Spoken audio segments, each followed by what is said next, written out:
Hi guys! Fish ang ulam today! Tilapia.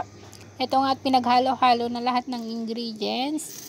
Kamatis, sibuyas, ginger, sili, tapos salt, at saka magic syrup, at saka yung tilapia. Then, lagyan ng konting tubig tapos salang na natin sa kalan. Yan, kumukulo na.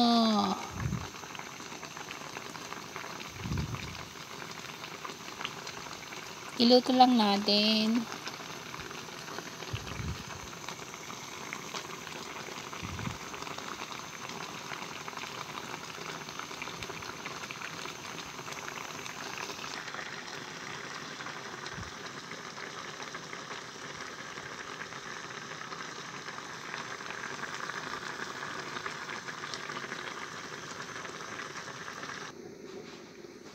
Ito, talbos ng kamote.